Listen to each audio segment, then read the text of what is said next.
Sir, we are getting recorded. ওকে, সমস্ত সকলকে আমার আন্তরিক নমস্কার। শুভেন্দু বাবুকে আমার সশ্রদ্ধ প্রণাম। দুই ভাষা বিভাগ, মহাবিদ্যালয়, বিশ্ববিদ্যালয়, কেন্দ্রে বাংলা গান, শ্রাবণের ধারার মতন পড়ুক ছোট। রবীন্দ্রনাথ যখন বিশ্বভারতী স্থাপন করেন তখন কিন্তু গান ছিল তার বিশ্ববিদ্যালয় কেন্দ্রে।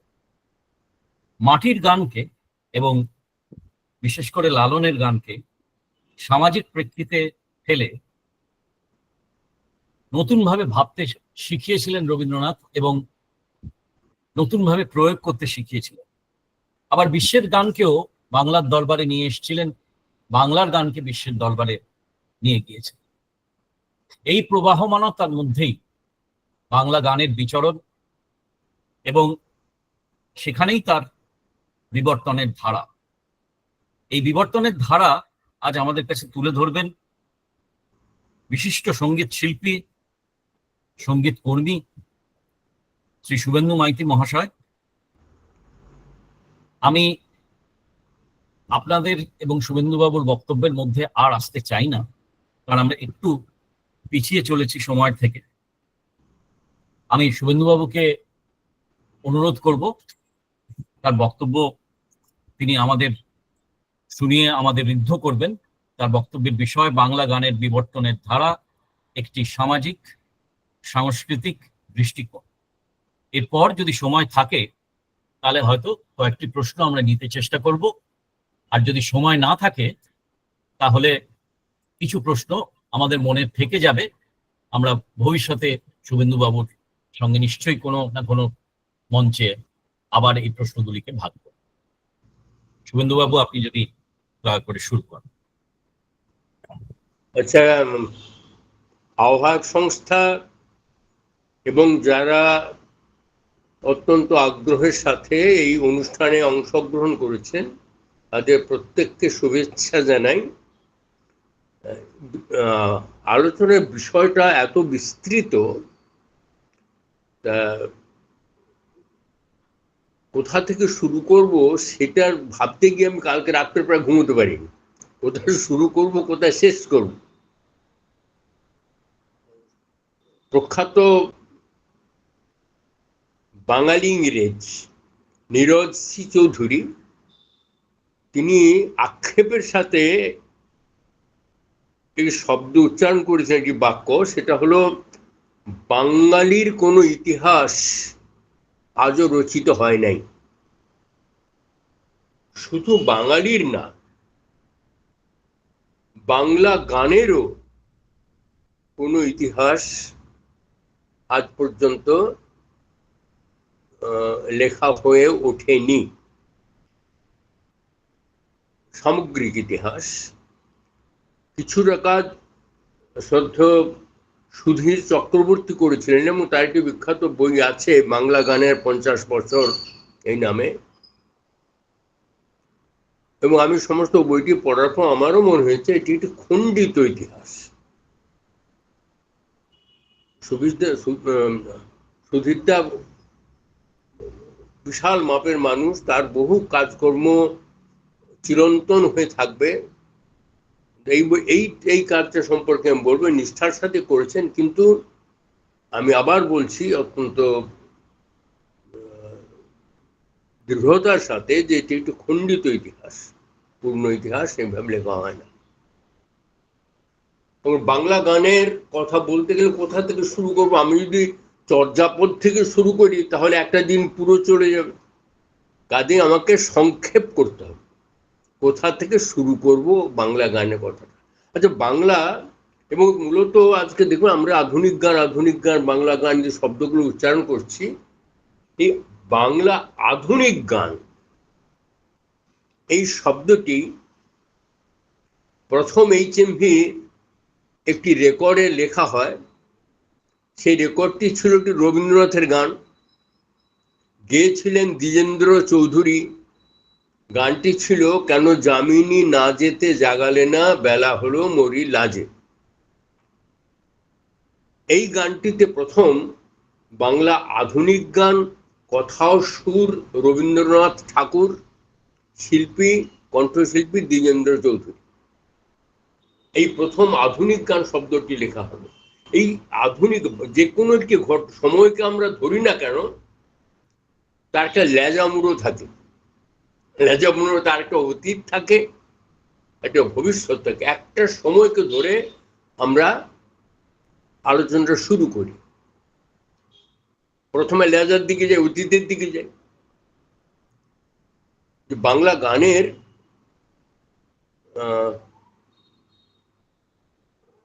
সুপ্রাচীন ধারার ভেতরে চর্যাপদের ছাড়িয়ে এসে এলো তার লোকায়ত ধারা, তার লোকসঙ্গীতের ধারা। তার এক অদ্ভুত ইতিহাস আছে এবং যথার্থই বলেছেন একজন বক্তা যে বাংলায় লোকগান তার সম্পর্কে, তার সঙ্গে নগর জীবনের যে সেতু বন্ধন, এই সেতু বন্ধনটা করেছিলেন রবীন্দ্রনাথ ঠাকুর। তিনি প্রবাসী পত্রিকাতে লালনের 26টি গান প্রকাশ করে ছেপেছিলেন এবং 4টি গানের স্বরলিপি করিয়েছিলেন ইন্দিরা দেবী চৌধুরীকে দিয়ে, এবং তা গীতবাদিনী পত্রিকাতে ছাপা হয়েছে। সেই প্রথম লালনের সাথে নগর জীবনের একটা যোগাযোগ ঘটল। এবং রবীন্দ্রনাথ শুধু যোগাযোগটা করিয়ে দিলেন, ছাপলেন না, তিনি রিকনস্ট্রাকশন, পুনর্গঠন, এই যে গানের পুনর্গঠন বিষয়েও তিনি কিছু কথা বললেন। আচ্ছা, লালনের জন্ম 1774। বিদ্যাসাগর জন্মেছিলেন 1820-তে। অর্থাৎ বিদ্যাসাগর যখন জন্মাচ্ছেন তখন লালনের বয়স প্রায় 44-45 বছর। বিদ্যাসাগর যখন 29 বছর বয়সে বর্ণপরিচয় লিখছেন তখন লালন প্রায় 75 বছর। বর্ণপরিচয় হচ্ছে সেই পুস্তক যা বাংলা ভাষাকে সাবালক এবং সংগঠিত করেছিল। তার আগে বাংলা ভাষার রূপ কিন্তু ঠিক এমনটা ছিল না।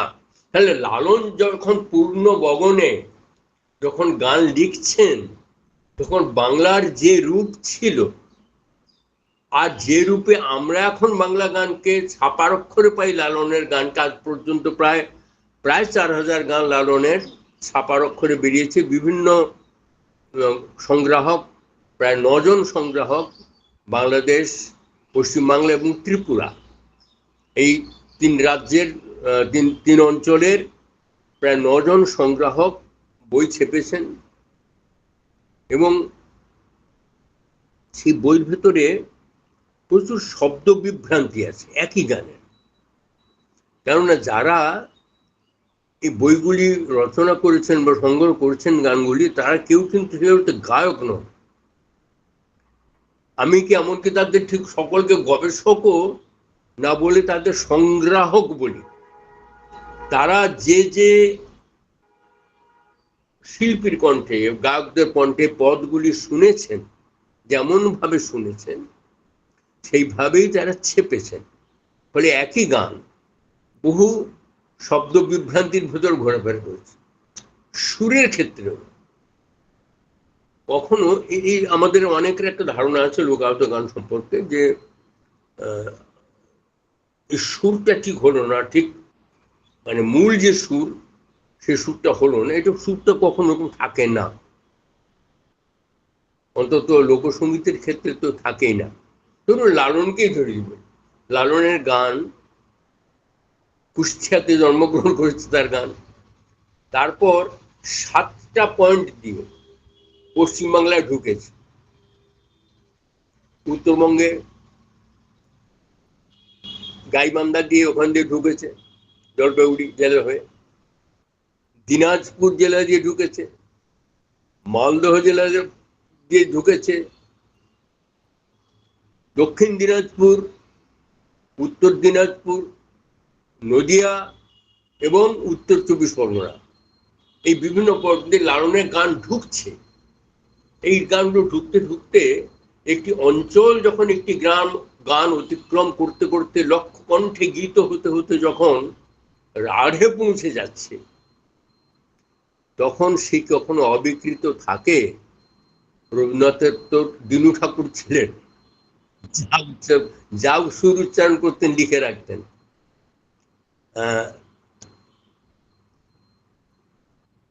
তো তেমন ছিলেন না। ফলে লোকমুখে, লোককণ্ঠে এই গানগুলি যেতে যেতে যেতে যেতে যে যে অঞ্চল দিয়ে বেরিয়েছে, সেই যে অঞ্চলগুলিতে তারা কিন্তু সেই অঞ্চলের সুরের প্রভাবকে আঁকড়ে ধরেই কিন্তু গানে গেয়েছে। এই বৈজ্ঞানিক সত্যকে অস্বীকার করা যায় না।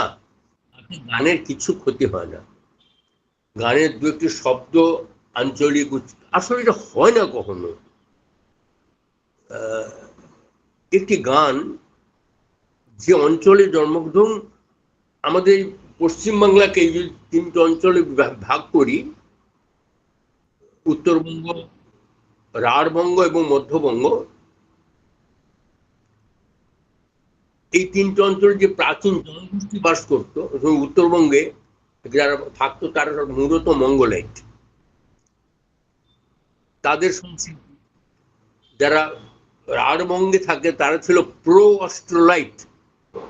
আমরা যারা মধ্যবঙ্গ বসবাস করি, গাঙ্গেয় এবং সুবর্ণ রৈখিক উপত্যকাতে, আমরা অস্ট্রিক। এই যে তিন প্রাচীন জনগোষ্ঠী, আমাদের চোয়ালের গঠন, দাঁত, জিভ, এগুলো একদম আলাদা আলাদা। এক অঞ্চলের উচ্চারণ একদম সঠিকভাবে উচ্চারিত হওয়া সম্ভব নয় আরেকটি জনগোষ্ঠীর দ্বারা। আমি হাজার চেষ্টা করলেও একটি ভাওয়াইয়া গান একজন রাজবংশী মানুষের মতো ওইখানকার উচ্চারণে গাইতে পারবো না। ওখানে ওদের যে শ্বাসের প্রক্রিয়া, ওদের যে উচ্চারণ ভঙ্গি, সেটা আমি গাইতে পারবো না। রাঢ়ের কোনো গান একটু উত্তরবঙ্গের লোককে যে একটি দরবারি ঝুমুর গাওয়াতে গেলে পারবো না, হবে না। কাজেই আমরা বারবার ধরে একটা শব্দ বলেছি, সঙ্গীত নিয়ে যারা আলোচনা করেছি, যে বীজের যত কাছাকাছি থাকা যায়। আসলে গান পাল্টে যায় বৈজ্ঞানিক কারণে, আর গানকে পাল্টে দেওয়া হয় তারও একটা কারণ থাকে, সেটা হলো বাণিজ্যিক। গানকে যখন পণ্যায়িত করা হয় তখন তাকে পাল্টে দেওয়া হয়। তাহলে গান পাল্টে যাওয়াটা বৈজ্ঞানিক, আর গানকে পাল্টে দেওয়াটা বাণিজ্যিক উদ্যোগ। এই মুহূর্তে কলকাতা শহর কেন, যে কোনো শহরগুলিতে লোকসঙ্গীত যেভাবে সম্প্রচার অনুষ্ঠানগুলিতে পরিবেশিত হয়, তা কিন্তু পাল্টে যাওয়া গান। তার যন্ত্র অনুষঙ্গ থেকে শুরু করে তার পরিবেশ, তার আলোর ব্যবস্থাপনা, তার মঞ্চসজ্জা, সবটা মিলিয়ে কিন্তু আসলে লোকসঙ্গীত তো আমাদের কাছে আমাদের আটপৌরে মায়ের মতো। আমাদের আটপৌরে মা, হলুদের দাগ লাগা, সাজো কাঁচা শাড়ি পরা আটপৌরে মা। আমার বাড়িতে দামি তোয়ালে থাকলেও খাওয়ার পর মুখ মোছার জন্য ওই আঁচলের পেছনেই আমরা দৌড়াতাম। মায়ের আঁচল কখনো শুকোতো না। তা সে আটপৌরে মাকে একটা অদ্ভুত সাজসজ্জাতে, তাকে জিন্স টপ পরিয়ে চুল রং করে রাস্তায় দাঁড় করিয়ে দিলে এতটা অধগমন বোধহয় মেনে নেওয়া যায় না। কোথাও একটা দাঁড়িয়ে টানতে হয়, কোথাও একটা প্রতিবাদের স্বর ওঠা উচিত আমাদের বীজকে রক্ষা করতে। নইলে আমাদের দেশে যেমন প্রায় 350 প্রজাতির ধানের বীজ অবলুপ্ত হয়ে গেছে হাইব্রিড চাষের কল্যাণে, হাইব্রিড গানের চাষের কল্যাণে গানের বীজও কিন্তু আস্তে আস্তে অবলুপ্ত হয়ে যাবে। ভবিষ্যতে যারা গান নিয়ে কাজ করবেন তারা কিন্তু ওই হাইব্রিড গান নিয়ে কোনো কাজই করতে পারবেন না, যদি না আমরা বীজটুকুকে রক্ষা করার কাজ করে যেতে পারি।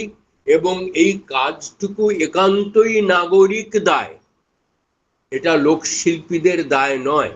তারা আলাভোলা মানুষ, মনের আনন্দে একটা একতারা বগলে নিয়ে গান গেয়ে গেয়ে ঘুরে ঘুরে বেড়ান, মাধুকরী করেন। এই যে সংরক্ষণ, এই কাজটা একটি নাগরিক কাজ। এর জন্য অন্য মেধা লাগে, অন্য আবেগ লাগে, প্রযুক্তিকে জানতে হয়। আধুনিক প্রযুক্তি ছাড়া এই সংরক্ষণও সম্ভব নয়। সবটা মিলিয়ে এটিকে একটি নাগরিক দায় বলে আমি ব্যক্তিগত মনে করি, এবং এর জন্য সংগঠন লাগে। সংগঠন ছাড়া কাজ করা যায় না। আমি লালন একাডেমি করেছিলাম একটি কারণে 22 বছর ধরে যতটা সম্ভব গানকে তার আদি রূপে, এখনো পর্যন্ত যারা গান করেন মাঠে ময়দানে, আসরগুলিতে, মেলাগুলিতে, লোকশিল্পীরা যেভাবে গান করেন সেই রূপটাকে ধরে রাখার চেষ্টা করি আমরা, কারণ সেইটা হচ্ছে বীজের কাছাকাছি। নাগরিক শহরের অনুষ্ঠানের একটু মঞ্চের ওই ইলেকট্রনিক বাদ্যযন্ত্র সহযোগে ওই গানকে রক্ষা করার পর ওই আসরের গান, মেলার গান, ওই গানগুলিকে আমরা রক্ষা করার চেষ্টা করেছি 22 বছর ধরে আমাদের প্রতিষ্ঠানের মাধ্যমে। এটা একটা। এবং আস্তে আস্তে আমি এখানে আলোচনাটা এখানে শেষ করি, কেন অনেকটা দীর্ঘায়িত আলোচনা। গান একটা হলো আমার লোকায়ত ধারা, তারপর আস্তে আস্তে আস্তে আস্তে তার একটা নাগরিক ধারা, তার উদ্ভব ঘটলো 19 শতাব্দীতেই। উত্তর কলকাতার গান, বাবু সমাজের গান, আখড়াই, হাফ আখড়াই, বাইজি বাড়ির গান। একটি বই বাজারে কিনতে পাওয়া যেত, এখন আর পাওয়া যায় না। আমার কাছে একটি ছিল একটি কপি, বইটির নাম হাড়কাটা গলির গান। হাড়কাটা গলি মানে হচ্ছে পতিতাপল্লীর গান। তাতে 100টি গানের সংকলন ছিল, এবং আশ্চর্যজনকভাবে তার ভেতর রবীন্দ্রনাথের কেন যামিনী না যেতে জাগালে না, বেলা হলো মরিলা যে গানটি ছিল, কিন্তু রবীন্দ্রনাথের নাম উল্লিখিত ছিল না। গানের কথাগুলো শুনলে বুঝবেন এ গান বাইজি বাড়িতে গাওয়া হতো।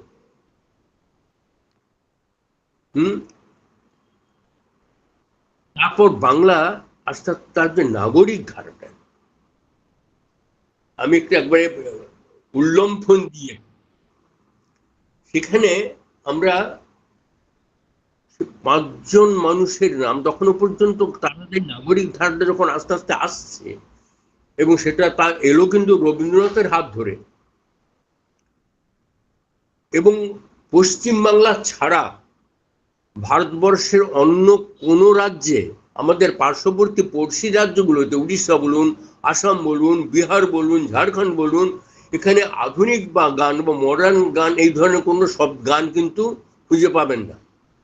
একমাত্র পশ্চিমবাংলাতেই আধুনিক গান এই শব্দটি ব্যবহৃত হয়েছে, এবং সেটা ওই 4 দশক মানে 34-35 সাল থেকে আধুনিক গান শব্দটা এলো। এবং এটা এলো কিন্তু এ মাটিতে রবীন্দ্রনাথ জন্মেছিলেন বলে। এবং রবীন্দ্রনাথের আধুনিক গান তাকে অবলম্বন করি, তাকে অনুসরণ করি, তাকে ভাঙতে চুরতে ভাঙতে চুরতে ভাঙতে চুরতে আমাদের কাব্যসঙ্গীতের ধারাটি এলো। এই কাব্যসঙ্গীতের ধারাতে 5 জন কবির নাম উল্লিখিত হয়: রবীন্দ্রনাথ, কাজী নজরুল ইসলাম, দ্বিজেন্দ্রলাল রায়, অতুল প্রসাদ সেন এবং রজনীকান্ত। এই 5 জন, এই পঞ্চকবিকে বলা হয় বাংলা কাব্য সঙ্গীতের মূল জনক। এবং এই গানগুলো কিন্তু একান্তই নাগরিক গান। লোকসঙ্গীতের ধারার পাশাপাশি আরেকটি ধারা তৈরি হলো,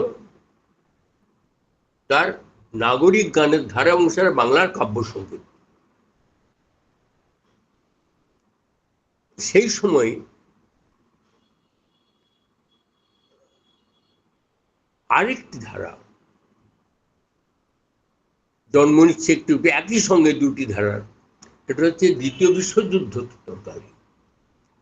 দ্বিতীয় বিশ্বযুদ্ধের সময় সারা পৃথিবীতে ফ্যাসিবাদের বিরুদ্ধে সংগঠন গড়ে উঠল, ফ্যাসি বিরোধী লেখক শিল্পী সংঘ, এবং যে সংগঠনের মূল সংগঠক ছিলেন 2 জন মানুষ, একজনের নাম রবীন্দ্রনাথ, আরেকজনের নাম রমানাথ।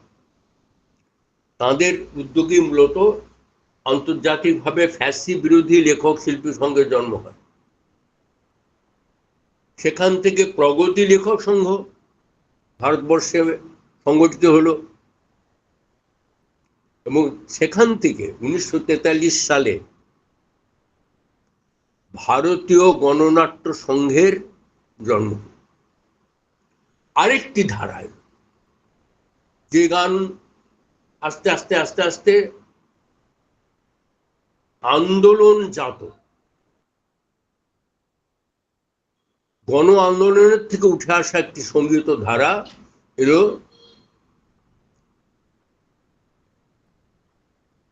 কোথাও সেটা সবসময় যে গণসঙ্গীত নামে গণনাট্য সংঘ তৈরি হওয়ার পর তো গণসঙ্গীত বলে তার একটি নামকরণ করা হলো, কিন্তু তার আগেও কিন্তু ওই গান রচিত হয়েছে, কাজটা কিন্তু আগে শুরু হয়েছে, গণনাট্য সংঘ সেটা সংগঠিত করবে।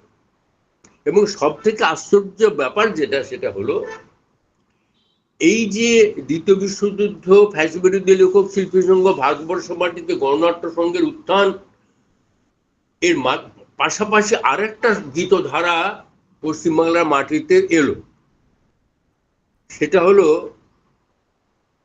বাণিজ্যিক গানের ধারা।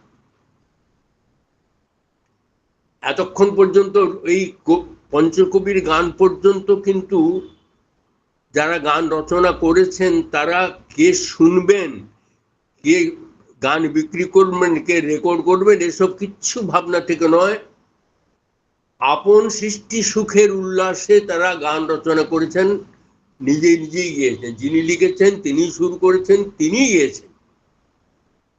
পরবর্তীকালে সে গানের বাণিজ্য সফলতা এসেছে, সেটা অন্য বিষয়, সেটা অন্য কাজ, অন্যের কাজ, কিন্তু তারা এত সব ভেবে কিছু করেননি। এবং এর পাশাপাশি বাংলা আধুনিক গানের যে ধারাটি এলো, বাংলা নগর সঙ্গীত অর্থাৎ মধ্যবিত্ত বাঙালি তার যে আবেগগুলি, তার প্রেম, তার বিরহ, তার ঘৃণা, তার ক্রোধ, তার প্রতিবাদ, তার অবসর বিনোদন, সবকিছু মিলিয়ে তারও গানের প্রয়োজন হয়ে পড়ল। তো গান হচ্ছে একটা অদ্ভুত আশ্রয়, যে আশ্রয় মানুষের সমস্ত আবেগগুলিকে আঁকড়ে ধরতে পারে খুব সহজে। একটি প্রবন্ধ, 20 পাতার প্রবন্ধ, যে কথা বলতে লেগে যায় 20টা পাতা, সে কথা কিন্তু একটি গান ওই 5 মিনিটের গানের ভেতর কিন্তু সে কথা সে প্রকাশ করে ফেলতে পারে। গানের সে ক্ষমতা আছে। এই যে কান পাল্টানোর গান, এই কাজটা কিন্তু স্বতঃস্ফূর্ত ভাবে হলো না। ইএমআই যারা সারা পৃথিবীব্যাপী গানের ব্যবসা করত, তারা ভারতবর্ষের দিকে তাকালো এবং নজর পড়লো তাদের পশ্চিমবাংলার উপরে প্রথম। এবং এখানে এই ধরনের গানের শ্রোতা তৈরি হচ্ছে, সেই শ্রোতাকে সংগঠিত করা এবং তার জন্য গান তৈরি করতে হবে। 6 নম্বর নীলমণি সরকার স্ট্রিট, শোভাবাজার, ওইখানে একটি ঘর ভাড়া নিল HMV এবং 1911 সালে HMV স্টুডিও দমদমে, ভারতবর্ষের প্রথম HMV স্টুডিও পশ্চিমবাংলাতে, এবং তার দমদমে তৈরি হয়, যশোর রোডের পাশে। তার আগেই কিন্তু HMV-তে কাজ শুরু করে দিয়েছে।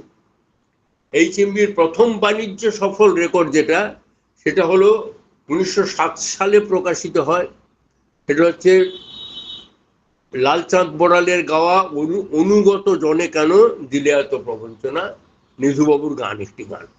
এবং তখন যেহেতু এই ভারতবর্ষে কোনো স্টুডিও ছিল না, গান তখন হাভানা থেকে প্রিন্ট ছেপে আসতো সে রেকর্ড। এবং যেহেতু লালচাঁদ বড় ইন্টারেস্টিং ব্যাপার, রেকর্ডটি আমার কাছে আছে, লালচাঁদ বড়াল যখন শুনলেন যে 2 মিনিট 58 সেকেন্ডের মধ্যে গান শেষ করতে হবে, কেন 78 আর ঘূর্ণন গতির রেকর্ড, সে তো 2 মিনিট 3 মিনিট অর্থাৎ 2 মিনিট 2 সেকেন্ড আগে অন্তত 2 মিনিট 58 সেকেন্ডে গান শেষ করতে হবে, তিনি রেকর্ড করতে সরাসরি অস্বীকার করেন, বলে গান আবার 2 মিনিট 58 সেকেন্ড হয় নাকি, অন্তত 5.5 মিনিট 6 মিনিট সময় না দিলে গান হবে না। তার জন্য এই প্রথম HMV একটা স্পেশাল রেকর্ড তৈরি করে আনলেন ওখান থেকে, যার যেটা দেখতে এই লং পেইং সাইজ, তার যে আকার, সেই আকারের একটি রেকর্ড তৈরি করে আনলেন যেটা 6 মিনিট বাজত এবং 1 ফিটে রেকর্ডিং অনুগত জনে, কারণ এই গানটি 1 ফিট আর উল্টো পিঠটা ব্ল্যাঙ্ক ফাঁকা, 1 ফিটে রেকর্ডিং এবং HMVর প্রথম বাণিজ্য সফল রেকর্ডিং। এবং সেই 6 নম্বর নীলমণি সরকার স্ট্রিটে মূলত বললাম একটি গানের বাণিজ্য প্রতিষ্ঠান, স্বতঃস্ফূর্ততার যুগ কিন্তু শেষ হচ্ছে একটু একটু করে, একটি বাণিজ্যিক প্রতিষ্ঠান, তারা উদ্যোগ নিলেন গান তৈরি করার। মানুষের রুচি, মানুষের চাহিদা, তার পাল্টে যাওয়া শ্রবণ অভ্যাস, ওখান থেকে তার আবেগগুলিকে ধরার জন্য গান তৈরি করতে হবে। HMV 3 জন লোককে দায়িত্ব দিলেন, একজনের নাম হেমসোম, একজনের নাম বিমান ঘোষ, আরেকজনের নাম সন্তোষ সেনগুপ্ত। এদের দায়িত্ব ছিল ওই আড্ডাটি সংগঠিত করা 6 নম্বর নীলমণি সরকার স্ট্রিটে, যেখানে অনেকে আসতেন, কাজী সাহেব আসতেন, অজয় ভট্টাচার্য আসতেন, রবি গৌরায় আসতেন, মোহিনী চৌধুরী আসতেন, এসব গান লিখিয়ে, এই দেখুন গানের সমবিভাজন হওয়া শুরু হচ্ছে। তার আগে পর্যন্ত কাব্যগীতির যুগ পর্যন্ত যারা লিখছেন, তারা সুর করছেন, তারা গাইছেন। এবার HMV উদ্যোগ নিল, একজন লিখবেন, একজন সুর করবেন, তৃতীয় জন গাইবেন। এই যে সমস্ত বিষয়টিকে সংগঠিত করার দায়িত্ব নিল, কিন্তু কোনো আন্দোলন নয়, একটি বাণিজ্যিক প্রতিষ্ঠান, EMIর ভারতীয় যে প্রতিষ্ঠান HMV, হিজ মাস্টার্স ভয়েস, তারা দুটি লেভেলে, HMV এবং কলম্বিয়া, এই 2 লেভেলে তারা কিন্তু এই গান প্রকাশের কাজ শুরু করলেন। এবং এই সময় প্রচুর গান তৈরি হলো, এবং যারা গান লিখতে এলেন তারা কিন্তু সকলে কবি, যারা গান সুর করতে এলেন, কমল দাশগুপ্ত, সুবল দাশগুপ্ত, সচিত্র বর্মন, রবীন্দ্র চট্টোপাধ্যায়, কালীপদ চট্টোপাধ্যায়, এরা একবারে লিজেন্ড নাকি একজন। এরকম যে গান তৈরি করে গান খোঁজার জন্য কে গাইবেন, সে খোঁজার দায়িত্ব পড়লো বিমান ঘোষের উপর। তিনি শিল্পী ধরে ধরে আনবেন, কোন শিল্পী কোন গান গাইবে। অদ্ভুত ভাবে আরেকটি ধারা তৈরি হলো, এই যে স্বর্ণযুগের গান বলে যে সময়টাকে বলা হয়, আমি সেটাকে বলি, বাংলার স্বর্ণযুগের গান বলতে অন্য যুগকে বলে, আমি ওটাকে বলি বাংলার বাণিজ্য সফল গানের যুগ।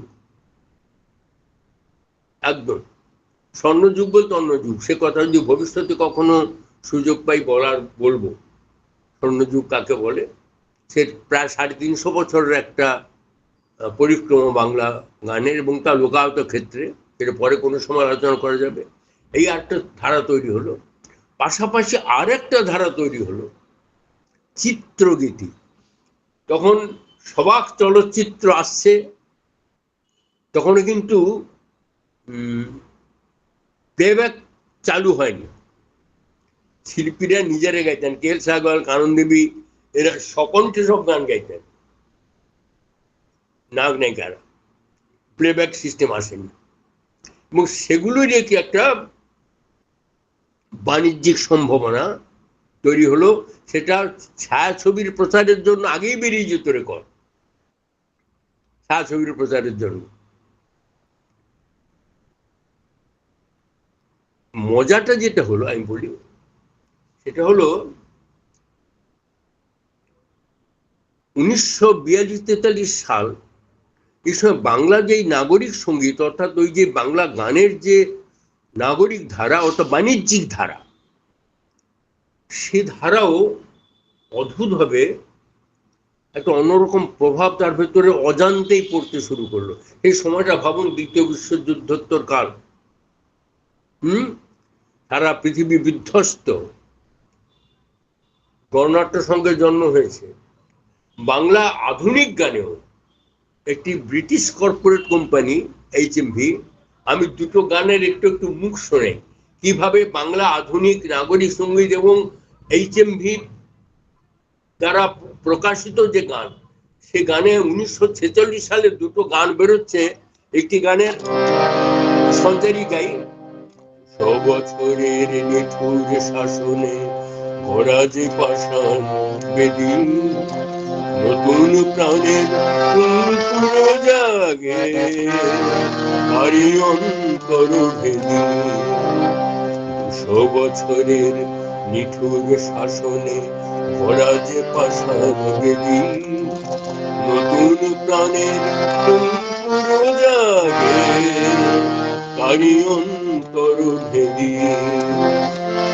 তোমার আমার পূর্ণ মিলন ব্রতে আশার ফোটে সুর স্রোতে, নব ইতিহাস রচিব আমরা, নব ইতিহাস রচিব আমরা, মুছি করম পরীক্ষা আমি দুরন্ত বৈশাখী,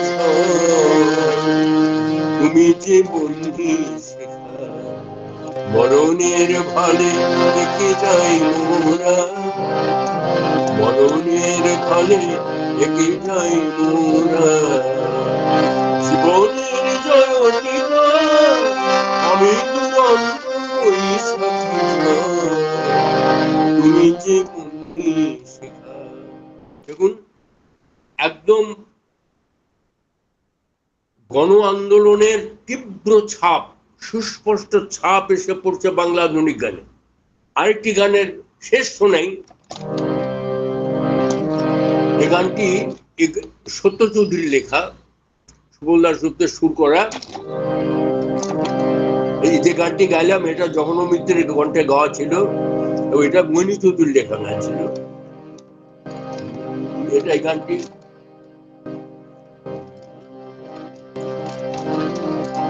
জেগে আছি একা, জেগে আছি কারাগারে, একটি রাজবন্দী, যার বিয়ের পর দিন তাকে তুলে নিয়ে গেছে পুলিশ, সে কারাগারে বন্দী, তার সদ্য বিবাহিত স্ত্রী বাড়িতে, তার আত্মকথন একটি গানে প্রকাশ পাচ্ছে।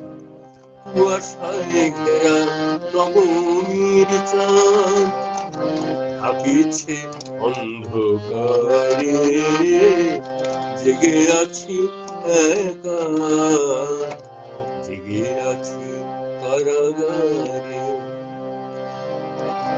বাতাসে জাগেছে বাতাবি ফুলের গন্ধ, বনে বনে জাগে ঝিল্লি পুরো ছন্দ, জোনাকিরা গাঁথে আলোকের মালা, বাহিরে অন্ধকারে জেগে আছি একা, জেগে আছি কারাগারে। এইটা একটা পাট গানের, এবং গানটা একবারে 180 ডিগ্রি টার্ন নিচ্ছে।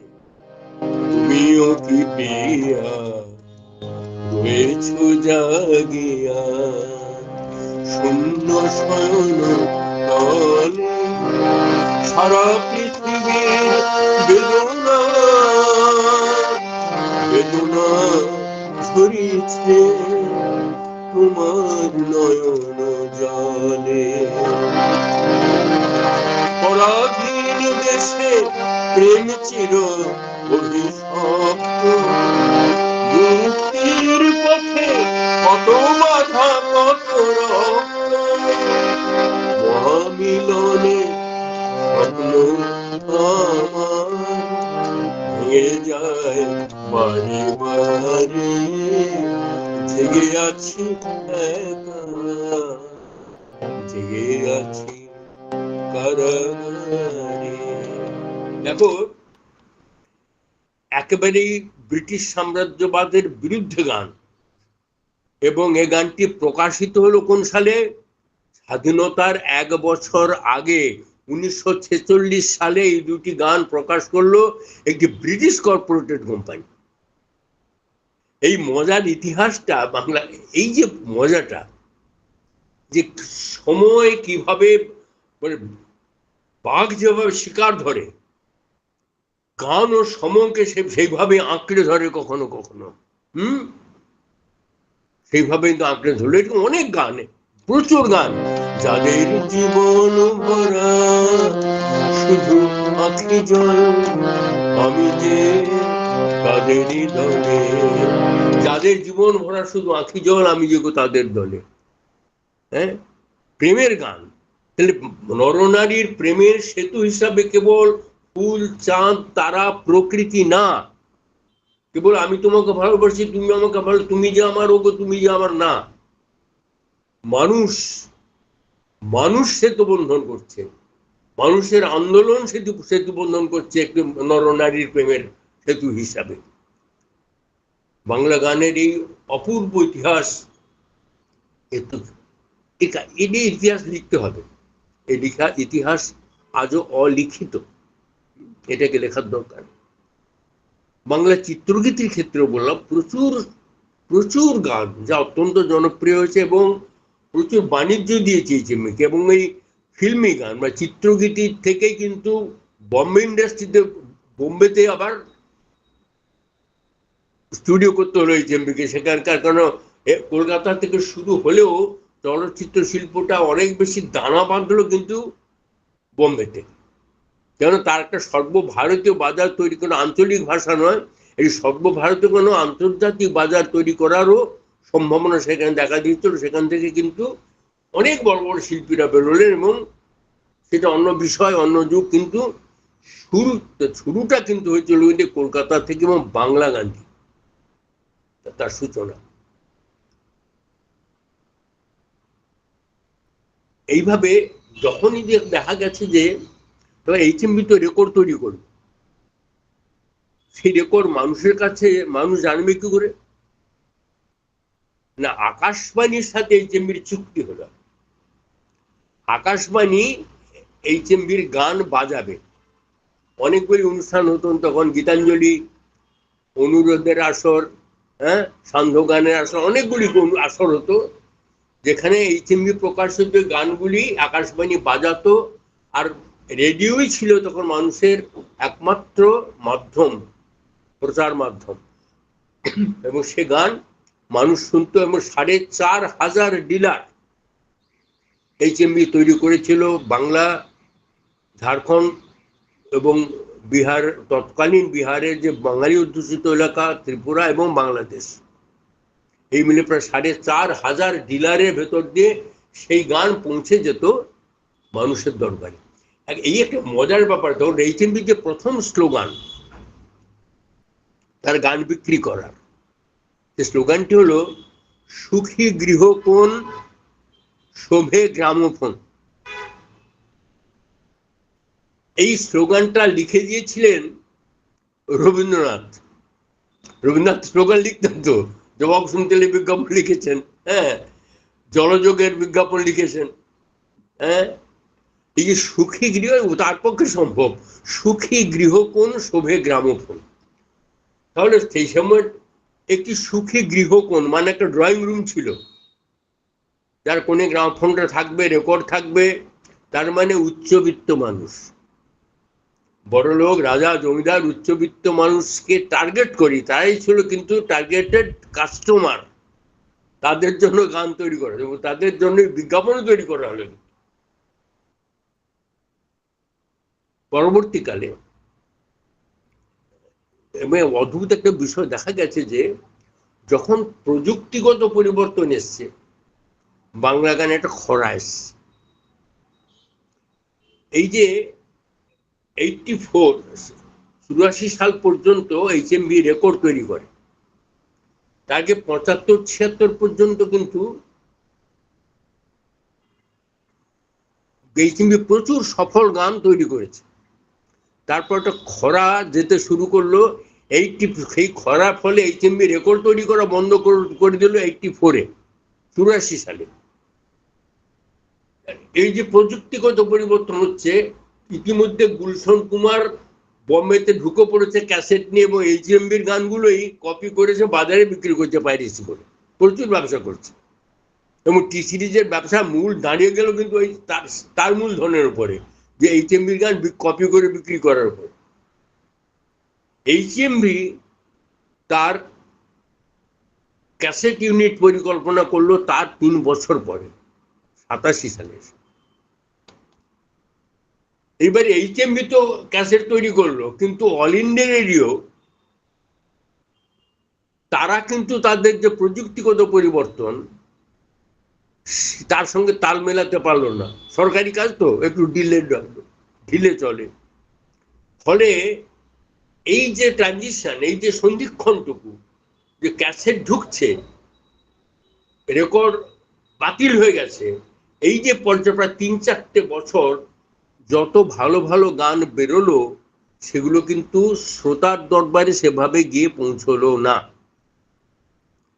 কারণ আকাশবাণী তারও 3 বছর পরে ক্যাসেট বাজানোর পরিকাঠামো গড়ে তোলে, এবং সেটাও প্রথমে FM এ, কলকাতা কক্ষয় বাজতো না, FM এ প্রথম বাজতো। ফলে ওই সময়কালে যারা ভালো গান তৈরি করলো, আমি মূলত জটিলদার কথা বলবো, জটিলেশ্বর মুখোপাধ্যায়। তার তুল্য আমার ব্যক্তিগত ধারণা যে রবীন্দ্রনাথের পর, মানে সলিলদাকে মাথায় রেখেই বলছি, কিন্তু বাংলা গানের পূর্ণাঙ্গ বাংলা গানের যে কাঠামো, যে চেহারাটা রবীন্দ্রনাথ তৈরি করেছিলেন, তার স্থায়ী, তার অন্তরা সঞ্চারী, আভোগ, এই যে পূর্ণ চেহারার বাংলা গান, তারপর রবীন্দ্রনাথের পর কিন্তু জটিলদা প্রথম লোক যিনি সার্থক সঞ্চারী লিখলেন বাংলা গানে। সলিলদাও কিন্তু সে কাজটা এত সফলতার সাথে করেননি। সলিলদার কাজ, তার মতো সুরকার, তার মতো স্রষ্টা বিরল। এবং বাণিজ্যিকভাবে তিনি সারা ভারতবর্ষকে সমৃদ্ধ করেছেন। শুধু ভারতবর্ষ, শুধু পশ্চিমবাংলা বা হিন্দি গান নয়, ভারতবর্ষ অন্তত 8টি ভাষাতে তিনি সঙ্গীত পরিচালনা করেছেন। তার এতটাই তখন তার বাজার দর ছিল তখন। কিন্তু জটিলদাও কিন্তু খুব কম লোক ছিলেন না, কিন্তু তার গানগুলো কিন্তু পৌঁছচ্ছে। যখনই একটা প্রযুক্তি থেকে আরেকটা প্রযুক্তিতে, আমি বলছি বারবার ধরে, উল্লম্ফন, প্রযুক্তির উল্লম্ফন যখন ঘটছে, তখনই গানের একটা সংকট তৈরি হচ্ছে। এবার যখন ক্যাসেট আস্তে আস্তে আস্তে আস্তে আস্তে আস্তে বন্ধ হচ্ছে, সিডি ঢুকছে বাজারে, তখন আর একটা পরিবর্তন।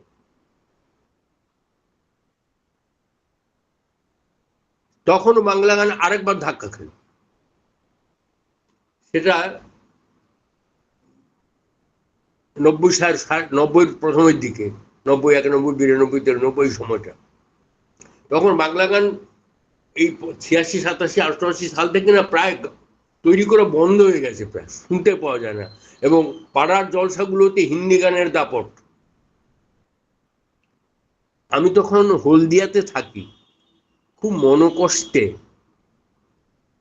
বাংলা গান। আমি যদিও আমার মূল মৃগয়া ক্ষেত্র হচ্ছে লোকসঙ্গীত, কিন্তু খুব ছোট্টবেলা থেকে আমি মানে এখনো আমি বোধহয় 500-700 পুরনো বাংলা আধুনিক গান মুখস্থ গাইতে পারি, খাতা না দেখেই গাইতে পারি। এই গান দুটো গাইলাম, স্মৃতির থেকে গাইলাম, খাতা তো সামনে নেই, হঠাৎ মনে পড়লো, গেয়ে দিলাম। এই বাংলা গানের প্রতি, বাংলা নাগরিক সঙ্গীতের আধুনিক গানের প্রতি আমার একটা অদ্ভুত একটা মোহ ছিল, আকর্ষণ ছিল। সেই আকর্ষণ থেকে যে বাংলা গান আস্তে আস্তে কিরকম একটা নির্জীব হয়ে পড়ছে, এটা আমাকে ব্যথা দিত। তখন আমি একটু আবার নতুন গান কোথায় শুনতে পাবো?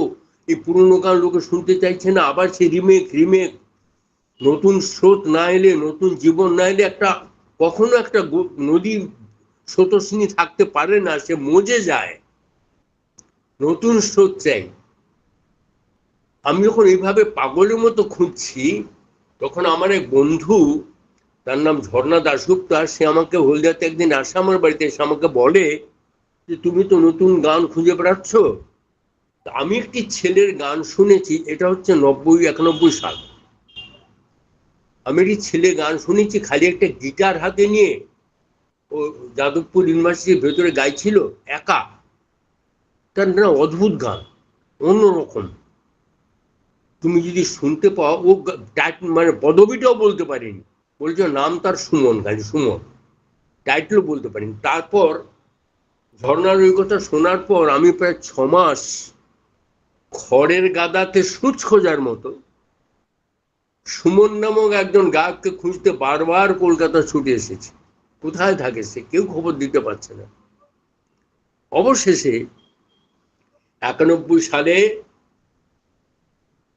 সেপ্টেম্বর মাসে আমি সুজয় বলে একটি ছেলের সন্ধান পাই। সে আমাদের গণনাট্য সংঘ করত। তার স্ত্রী গীতশ্রী, সে সুমনের যে পুরনো একটা টিম নাগরিক, সেই নাগরিকে গান গাইত। সেই সূত্রে আমি ওর মাধ্যমে সুমনের ঠিকানা পাই। তখন কেদার বোস লেনে থাকতো, 27 নম্বর কেদার বোস লেন। একদিন দুপুরে আমি সেই ঠিকানায় গিয়ে হাজির হই এবং বেল বাজেই একটি সুঠাম যুবক বেরিয়ে এলেন। কাকে চাই? বললো আপনার নাম সুমন? বলে হ্যাঁ, আমি শুভেন্দু মাইতি, হলদিয়া থেকে আসছি, আপনার গান শুনতে চাই। ও যে অবাক হয়ে আমাকে ভেতরে ডাকলো। সেদিন প্রায় 6 ঘন্টা ছিলাম আমি। এবং এই যে 6 ঘন্টা ওর গান শোনা, বাংলা গান নিয়ে আলোচনা, ওর প্রজ্ঞা, বাংলা গান সম্পর্কে ওর প্রজ্ঞা আমাকে প্রায় বিস্মিত করেছিল। আমার ইচ্ছা হয়েছিল আরো কয়েকটা ঘন্টা ওর কাছে বসে ইতিহাস শুনি। ও অবিরাম বলে যাচ্ছে বাংলা গানের ইতিহাস, গেয়ে যাচ্ছে। খাতা নেই, পত্র নেই, কিছু নেই। আমি আমার প্রতিচ্ছবি দেখছি ওর ভেতরে, আমার যৌবনকে দেখছি ওর ভেতরে। তা আমি তারপর এইচএমবির সাথে নিজেকে যোগাযোগ করি। এইচএমবির সাথে আমার একটা যোগাযোগ ছিলই, সেটা হচ্ছে এইচএমবির যে ইউনিয়নের যে সেক্রেটারি ছিল বাপি সেন, বাপির সাথে, বাপি গুপ্ত, ওর মাধ্যমে আমি এইচএমবির সাথে আমার যোগাযোগ ছিল। এইচএমবির যে recordist, chief recordist Sushanta Bandyopadhyay, তার সাথে আমার বন্ধুত্ব ছিল।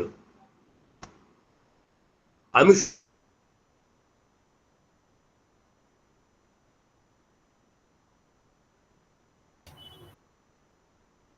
কোনো কারণে মনে হয় একটু টেকনিক্যাল ইস্যু হলো, অন্তর্জালের সমস্যা। হ্যাঁ রত্নেশ্বর, ঠিক। হ্যাঁ আমার মনে হচ্ছে ফোন এসেছে। আমরা একটু একটু ধৈর্য ধরি। হ্যাঁ, উনি এখনই আবার রিকানেক্ট হবেন, আমি নিশ্চিত।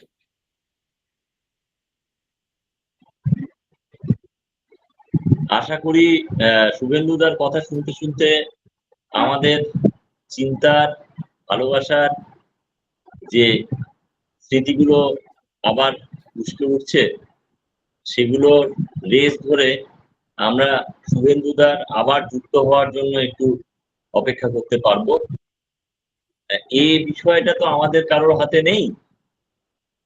তো আচ্ছা, উনি লেফট করবেন, আই থিঙ্ক উনি আবার নতুন করে জয়েন করবেন।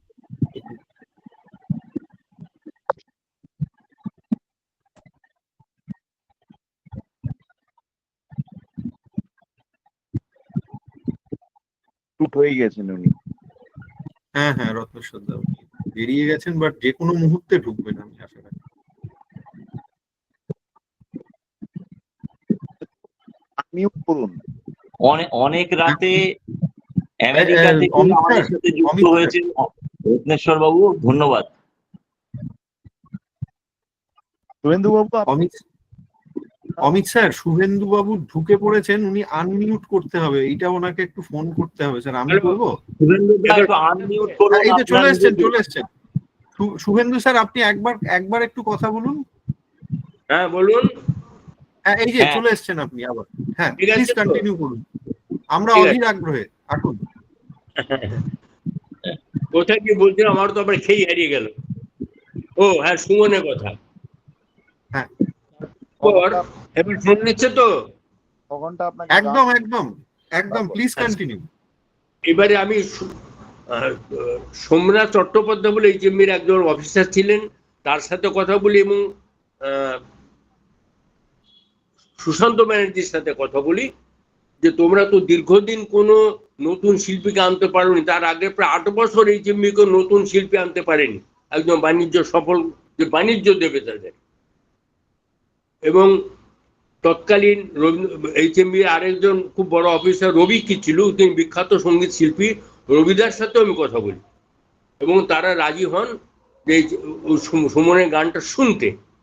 আমি আবার সুমনের বাড়িতে ফিরে এসে সুমনকে পাইনি, ওর স্ত্রী মারিয়াকে একটা চিঠি দিয়ে যাই যে অবিলম্বে 3-4খানা গান রেকর্ডিং করে ও যেন 2 নম্বর রিপন স্ট্রিটে এইচএমবির অফিসে গিয়ে দিয়ে আসে সোমনাথ চট্টোপাধ্যায়কে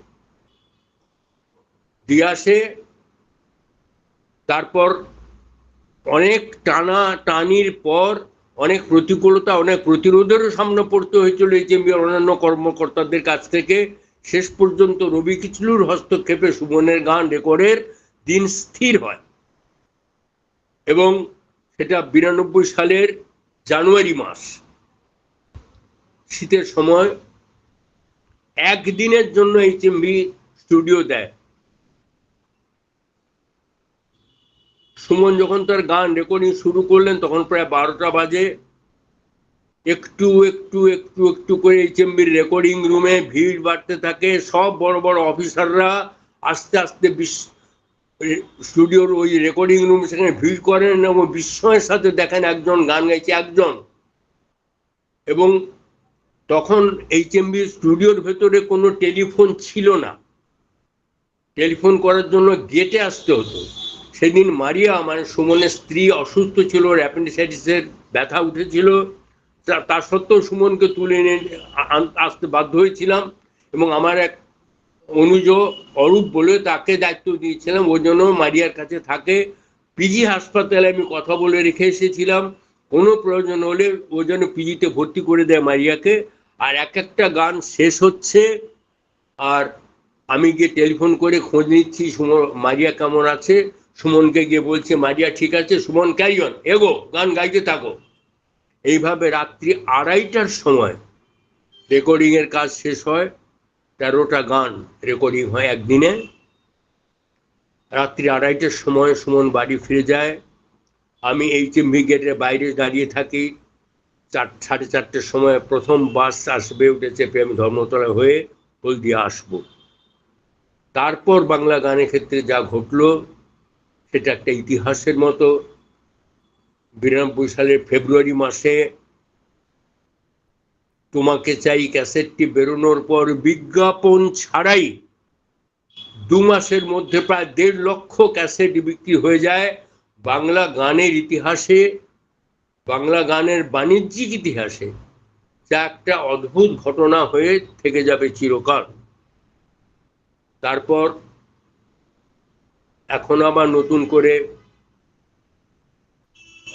আস্তে আস্তে একটু একটু করে নচি এলো, লোপমুদ্রা এলো, অঞ্জন দত্ত এলো, মনোময় এলো, শ্রীকান্ত এলো, রাঘব এলো, মৌসুমী ভৌমিক এলো। এরা আস্তে আস্তে করে বাংলা গানে আবার একটা নতুন একটা ধারা তৈরি হলো, যার ব্র্যান্ডিং করলো এইচএমবি জীবনমুখী গান, এই ব্র্যান্ডিং, এই নাম দিয়ে।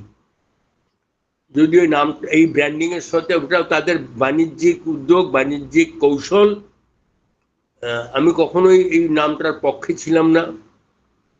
বাংলা গানের জীবনমুখীনতা তার বহু আগেই শুরু হয়েছিল এবং সেটা বিশ্বযুদ্ধের পরবর্তীকালে ভারতীয় গণনাট্য সংঘের জন্মের সাথে সাথেই সেই জীবনমুখীনতা তৈরি হয়েছিল। এমনকি বাংলা আধুনিক গানেও সেই জীবনমুখীনতা অনেক গাড়ি শুরু হয়েছিল আরো অনেক আগে। ছদ্মবেশী বলে একটি ছবিতে অজয় ভট্টাচার্যের লেখা শচীন্দ্র বর্মনের একটি গান, অনেক দিন প্রায়, এটা মানে গণনাট্য সংঘ তখন তৈরি হয়নি, তখনকার গান। আমি একটু গানটা শোনাই, একটু 1 লাইন শোনাই।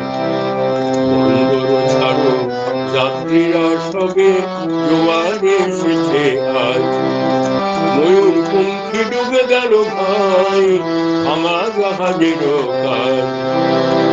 সাগর ছাড়ো, যাত্রীরা সবে জোয়ারে এসেছে।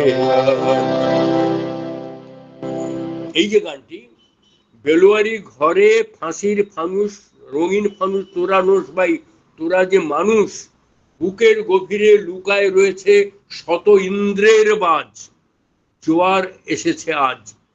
এই গান রচিত হলো একদম গণনাট্য সংঘ তৈরির আগে একটি সিনেমার জন্য। ছদ্মবেশী ছবিটার নাম ছিল। শচীন দেব বর্মন সুর করলেন, অজয় ভট্টাচার্য লিখলেন। আজকে বাংলা গানের ইতিহাসে এই যে বাঁক মোড়গুলো, এগুলো কিন্তু বাংলা গানকে নতুন জীবন দিয়েছে।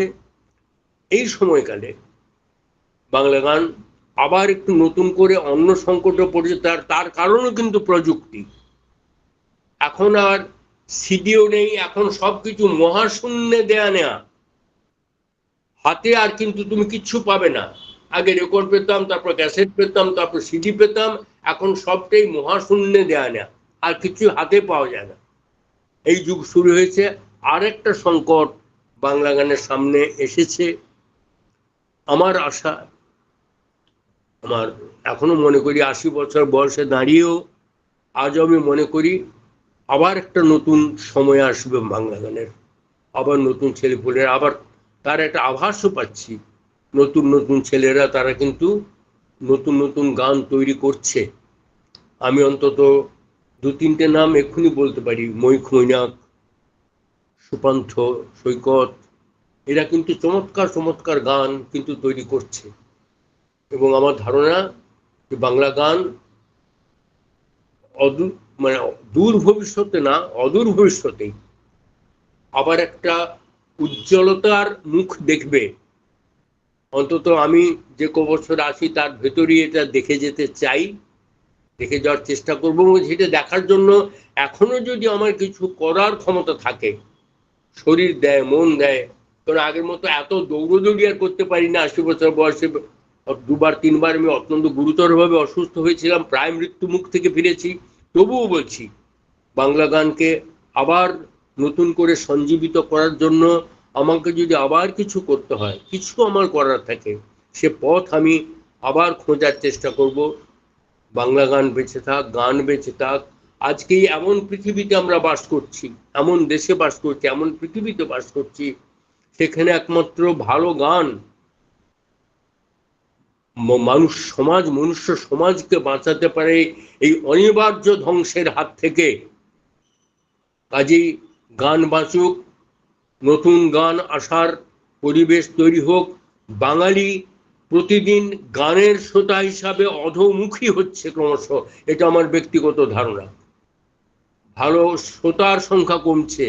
ভালো শ্রোতা না হলে ভালো স্রষ্টা কিন্তু সে কোনো উদ্দীপনা পাবে না, আনন্দ পাবে না। সে সৃষ্টির ক্ষেত্রে তার আনন্দ খুঁজে পাবে না সে। কারণ এখন কিন্তু গান মানুষ আর নিজের জন্য গান গায় না, মানুষ কিন্তু শ্রোতার জন্য গান গায়। তার বাণিজ্য সম্ভাবনা কথা ভাবে গান যখন তৈরি করে কিছুটা, আবার নতুন করে যে গান লিখছে, সেই সুর করছে, সেই গাইছে, সেই যে কাব্যগীতি ধারার যে সময়, সেই সময়টা আবার একটু একটু করে ফিরে আসছে। তার একটু একটু আলো দেখতে পাচ্ছি আমি। অন্তত আশা করব আর যে কবছর বাঁচবো তার ভেতরেই একটা কিছু ইতিবাচক ঘটনা আমি বেঁচে থাকতেই ঘটবে, এইটুকু আশা রেখে আমি আমার কথা শেষ করছি। সবাই ভালো থাকবেন।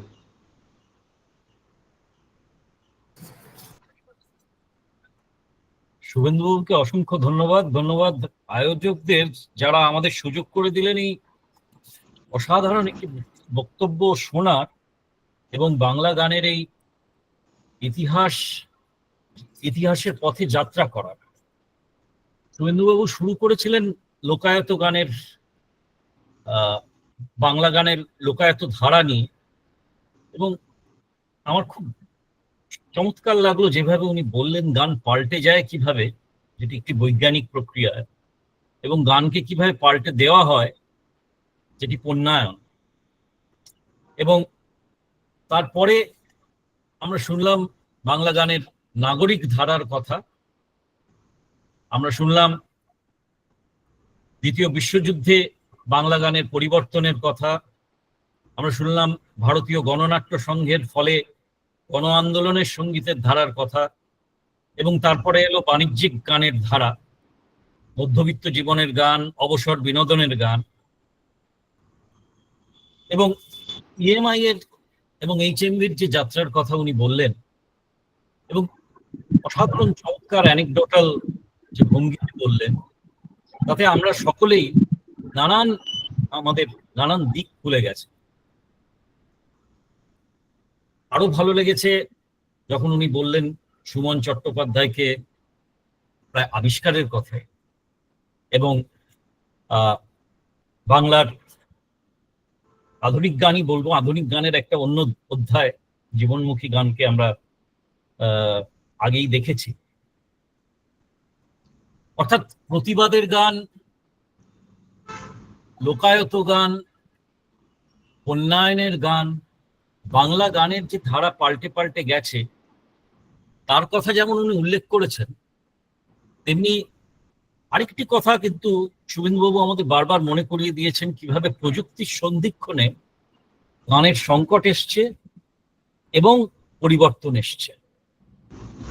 অর্থাৎ একটা কথা উনি বলেছেন, আমার ভীষণ ভালো লাগলো, কারণ এই কথাটা বোধহয় রবীন্দ্রনাথ একটা সময় রামকিঙ্করকে বলেছিলেন যে বিষয়কে আঁকড়ে ধরতে বাঘের মতো। ঠিক তেমনি উনি বললেন কিভাবে গান কিভাবে সময়কে আঁকড়ে ধরে, এবং এই রাজনৈতিক, সাংস্কৃতিক, সামাজিক পরিপ্রেক্ষিত কিভাবে গানকে প্রতিনিয়ত পরিবর্তিত করছে। আরেকটি বড় জিনিস যেটা উঠে এলো সেটা হচ্ছে কোন সময় থেকে গানের লেখক, সুরকার, গায়ক এই বিভাজন হলো, এবং চলচ্চিত্র কিভাবে গানের ধারার পরিবর্তন নিয়ে এলো। আমাদের হয়তো একটুখানি আক্ষেপ রয়ে গেল, শুভেন্দুবাবুর কাছ থেকে আমরা আরো একটু জানতে চাইতাম। এপার বাংলার গানের কথা আমরা শুনলাম, ওপার বাংলায় গানের ইতিহাস, তারও নিশ্চয়ই একটা নিজস্ব ধারা রয়েছে, তারও পরিবর্তনের ধারা রয়েছে, বিশেষ করে তার রাজনৈতিক পরিপ্রেক্ষিতের কথা। সেই ধারার কথা হয়তো কোনো সময় আমরা শুনতে চাইতে পারি, অথবা যদি একটু সময় নিয়ে উনি বলেন তাহলে আমরা আরো একটু ঋদ্ধ হতে পারি।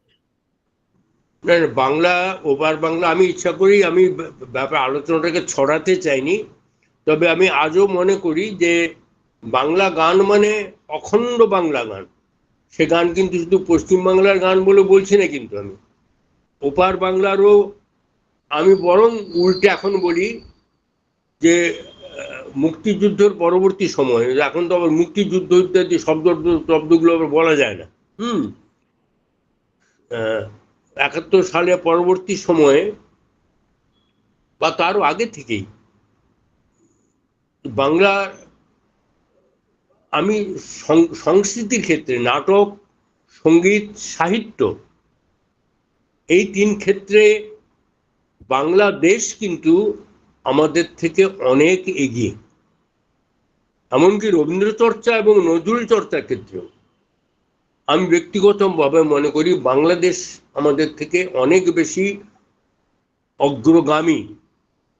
আমি বাংলাদেশের একটা গান, আবু জাফরের তৈরি, আমি একটা দৃষ্টান্ত আকার হিসেবে একটি গান একটু আপনাদের শোনে, কোন উচ্চতাতে তারা গান তৈরি করছেন সেই উচ্চতাটা বোঝানোর জন্য আমি একটি গান শোনাই।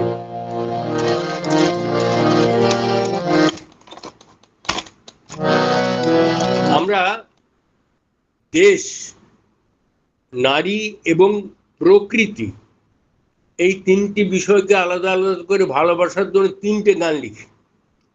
3টে গান লিখতে হয় আমাদের। আমি একটি গান শোনাচ্ছি আবু জাফরের। একটি গানে তিনি দেশ, প্রকৃতি এবং নারী, তার প্রতি অসীম ভালোবাসার প্রকাশ ঘটিয়েছেন।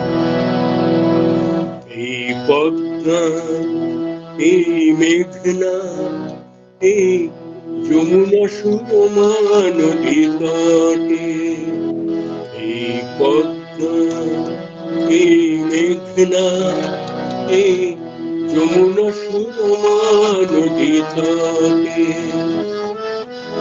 আমার রাখাল মন গান গেয়ে যায়, আমার রাখাল মন গান গেয়ে যায়। এ আমার দেশ, এ আমার প্রেম, আনন্দ বেদনা মিলন বিরহ সংকটে, কত আনন্দ বেদনা মিলন বিরহ সংকটে। এই পদ্মা, এই মেঘনা, এই মধুমতি ধনশ্রী নদীর তীরে নিজেকে হারিয়ে যেন চাই ফিরে ফিরে। এই মধুমতি ধনশ্রী নদীর তীরে নিজেকে হারিয়ে যেন চাই ফিরে ফিরে। এক নীল কবিতার প্রচ্ছদ পটে আনন্দ বেদনা মিলন বিরহ সংকটে। এই পদ্মা, এই মেঘনা, এই যমুনা সুরমা নদী তটে। এই পদ্মা, এই মেঘনা, এই হাজার নদীর অববাহিকায়। এই পদ্মা, এই মেঘনা, এই হাজার নদীর অববাহিকায়। এখানে রমণীগুলো নদীর মতো, নদীও নারীর মতো কথা কয়। এই পদ্মা, এই মেঘনা, এই হাজার নদীর অববাহিকায়। এখানে রমণীগুলো নদীর মতো, নদীও নারীর মতো কথা বলে। এই মধুমতি এই অবারিত সবুজের প্রান্ত ছুঁয়ে নির্ভয় নীলাকাশ রয়েছে মুয়ে। এই অবারিত সবুজের প্রান্ত ছুঁয়ে নির্ভয় নীলাকাশ রয়েছে মুয়ে। যেন হৃদয়ের ভালোবাসা হৃদয়ে ফোটে, আনন্দ বেদনা মিলন বিরহ সংকটে। এই পদ্মা, এই মেঘনা, এই যমুনা সুরমা নদী তটে আমার রাখাল মন গান গেয়ে যায়। এ আমার দেশ, এ আমার প্রেম, আনন্দ বেদনা মিলন বিরহ সংকটে। বোধহয় আর কিছু বোঝানোর দরকার হবে না।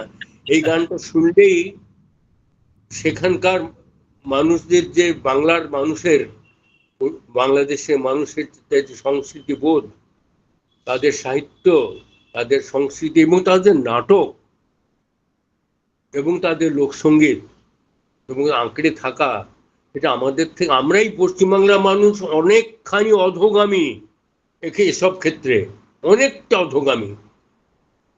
ওরা অনেক বেশি কিন্তু সচেতন, অনেক বেশি কিন্তু উন্নত আমাদের থেকে এসব ক্ষেত্রে। একদিন একটা দিন পুরো কিন্তু আমাকে তাহলে এই দুই দেশ, দুই ভূখণ্ড, বাংলার দুই ভূখণ্ডের যে তুলনামূলক বিশ্লেষণ করবার জন্য আর একটা কিন্তু আসর আয়োজন করতে হবে। একটা অনুষ্ঠানে কিন্তু এটা করা যাবে না। আমার মনে হয় মানিকচক কলেজকে আমরা বলবো যে এর দ্বিতীয় অধ্যায় আমাদের জন্য করা হোক, কারণ এই ধরনের বক্তব্য শুনতে শুনতে মানে সকলেই লিখেছেন, আমরা মন্ত্রমুগ্ধ হয়েছি। আপনাকে আমি আমার আন্তরিক প্রণাম জানাই। অসম্ভব বৃদ্ধ হয়েছি আমরা, অসম্ভব ভালো লেগেছে। আর এই রেশটুকু ধরেই আপাতত আমি আয়োজকদের বলবো অনুষ্ঠানের বাকি পর্যায়টুকু এগিয়ে নিয়ে যান। আপনাকে ধন্যবাদ। আবারও আমার অসংখ্য প্রণাম। ধন্যবাদ অমৃত স্যার। এবং আমরা প্রথমে, যেহেতু আমাদের সময় খুব সংক্ষিপ্ত, প্রথমে আমরা আমাদের সাগর পাড়ের শ্রোতা রত্নেশ্বর দা অনেকক্ষণ ধরে চেষ্টা করছেন কিছু বলার জন্য, তাকে খুব সংক্ষেপে তার কথা বলার জন্য অনুরোধ জানাচ্ছি। তারপরে এই সেশনটাতে ভোট অফ থ্যাঙ্কস দেবে দেবাদিত্য মুখোপাধ্যায়।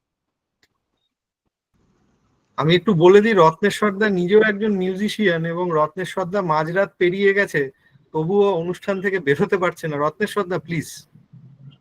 হ্যাঁ, আমার এখানে এখন রাত 3টে বাজে, মার্কিন যুক্তরাষ্ট্র।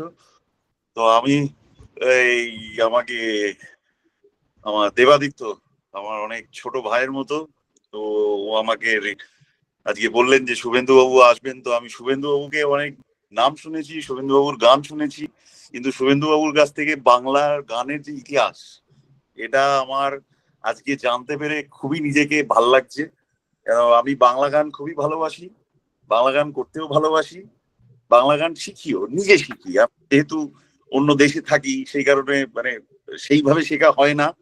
আমি যখন কলকাতায় থাকতাম আমি গিটার শিখেছি অনেকের কাছে, কিন্তু বাংলা গান সবসময় আমার কাছে একটা প্রিয়। আর শুভেন্দু বাবুর কাছ থেকে এই যে বাংলা গানের ভাষার যে একটা বিবর্তন, আজকে আমি একটা অসাধারণ একটা, আমি কি বলবো, একটা জ্ঞান পেলাম।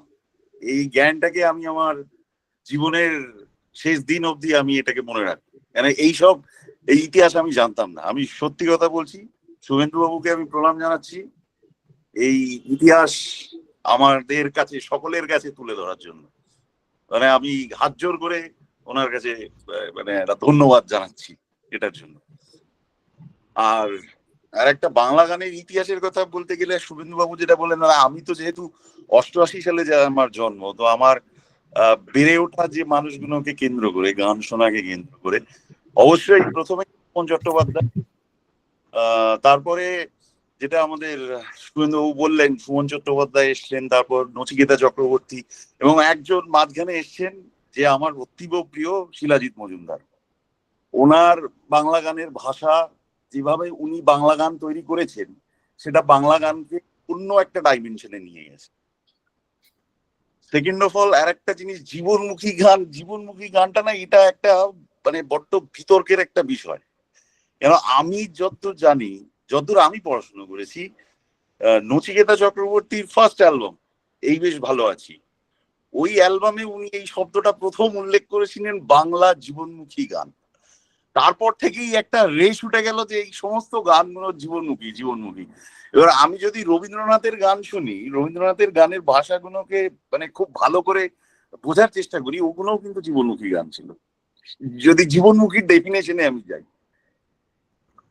আর আরেকটা জিনিস যেটা মানে ভবিষ্যতের বাংলা গানের জন্য, যেটা হচ্ছে, আমরা বাঙালিরা আমরা বড্ড পুরনো ইতিহাসকে আঁকড়ে ধরে ভালো থাকতে চাই। মানে নতুন যারা বাংলা গান লিখছে তাদেরকে আমরা উৎসাহ দিতে চাই না। কিরকম আমি বলছি, আমি ছোটবেলায় যখন গিটার শেখা শুরু করেছি, আমার গিটার টিচার ছিলেন কার্লটন কিটো। আমি ওনার কাছে শিখেছি অনেকদিন। সেই সময় আমি যখন সুমনের গান গাওয়ার চেষ্টা করতাম, নচিকেতার গান গাওয়ার চেষ্টা করতাম, শিলুদার গান গাওয়ার চেষ্টা করতাম, তখন আমাকে লোকে বলতো এই গানগুলো গান না, আমাদের যুগে যে গানগুলো ছিল সেগুলো অনেক ভালো গান। এটা না একটা, আমি যেটা লক্ষ্য করেছি, এটা আমাদের বাংলা গানকে যে মানে প্রোগ্রেস করার, সেটার একটা অন্তরায় হয়ে দাঁড়ায়। মানে আমাদের বাঙালিদের না একটু খোলা মনে, যারা বাংলা গান নতুন লিখতে চাইছে তাদেরকে সাহায্য করা দরকার, যে তোমরা লেখো, তোমরা পুরনো আঁকড়ে ধরে বসতে গো না, তোমরা তোমার মতো করে লেখো। আচ্ছা রত্নেশ্বর দা, হ্যাঁ রত্নেশ্বর দা বলছি, আমাদের পরবর্তী বক্তা চলে এসছেন। আসলে উনি উনিও ইংল্যান্ড থেকে জয়েন করছেন। তো আমাদের এবারে আমাদের এই সেশনটা শেষ করতে হবে আর কি। আচ্ছা, মানে তোমাকে অনেক ভালোবাসা দাদা। ঠিক আছে। Thank you so much. আমরা খুবই আবেগপ্রবণ হয়েছি প্রত্যেকে। আমি অ্যাকচুয়ালি ধন্যবাদ দেওয়ার জায়গাটাতে আমাদের যিনি বললেন এতক্ষণ, যিনি ঋদ্ধ করলেন, তাকে তো ধন্যবাদ দিতেই হয়। অমৃত স্যারকে ধন্যবাদ, আমাদের প্রত্যেক শ্রোতাকে ধন্যবাদ। এই যে রত্নেশ সর্দার মতো মানুষরা আজ রাত 2:30-3টে বেজে গেছে, বেরোতে পারছেন না এখান থেকে, আপনারা আছেন তাই এসব হচ্ছে।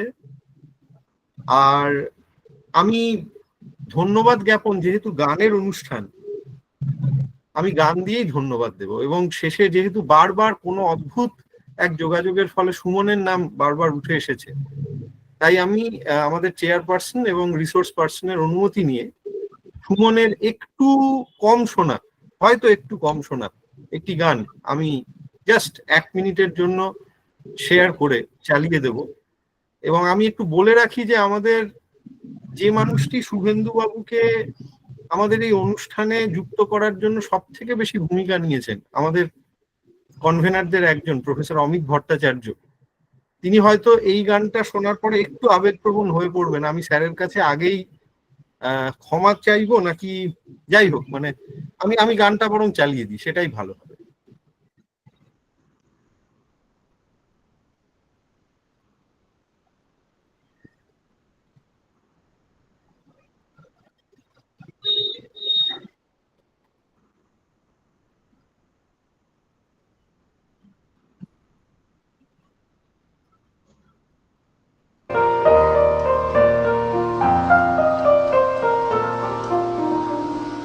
চলে গেলেও থেকে যাবে তার স্পর্শ আমারই হাতের ছোঁয়ায়, নই পড়বে স্মৃতিরা যেখানে দেবদার তার কপাল নয়। সে চলে গেলেও থেকে যাবে তার স্পর্শ আমারই হাতের ছোঁয়ায়, নই পড়বে স্মৃতিরা যেখানে দেবদার তার কপাল নয়।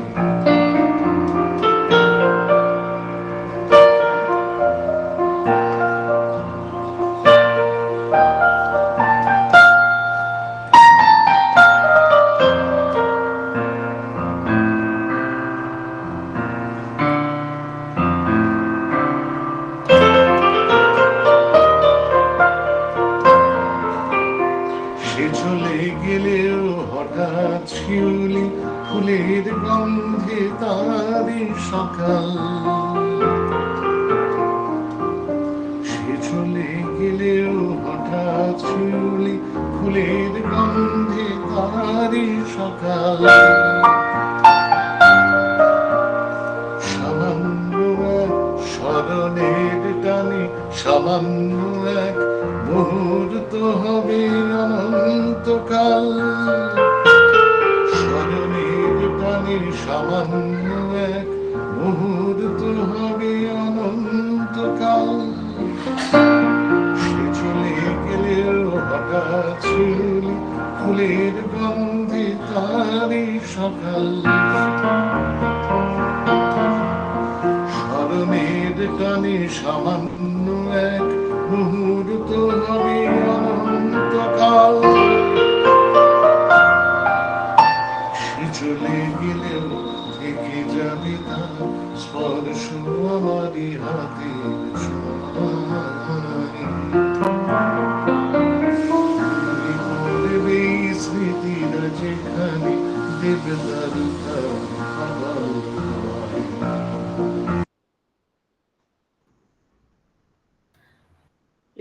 এই কথাগুলি শুভেন্দু বাবুর উদ্দেশ্যে, বাংলা গানকে যারা দুহাতে তৈরি করে যাচ্ছেন, করে গেলেন, তাদের উদ্দেশ্যে, সেই সব মানুষদের উদ্দেশ্যে যারা চলে যাওয়ার পরেও তাদের ছোঁয়া আমাদের হাতে থেকে যায়। ধন্যবাদ। আমরা পরের সেশনের দিকে এগোবো। আমাদের মধ্যে উপস্থিত হয়েছেন আমাদের পরের সেশনের বক্তা doctor Priyanka Basu. I welcome Priyanka heartily. Thank you for joining us, Priyanka. Could you please turn on your mic and cam maybe so that we can have a sound check? Thank you, Devaditto. I think my camera is on. My microphone Absolutely. should be working. Absolutely. And we also have with us Professor Joydeep Ghosh, who is going to chair the session. Joydeep da, welcome. Thank you. I'll just very briefly introduce Joydeep da and hand over the session to him. We are actually running on time, just about 60 seconds of gap, but I guess we are all getting a bit emotional, so maybe that is excusable. So I'll just turn off the recording for the moment because we are intending to record the lectures separately.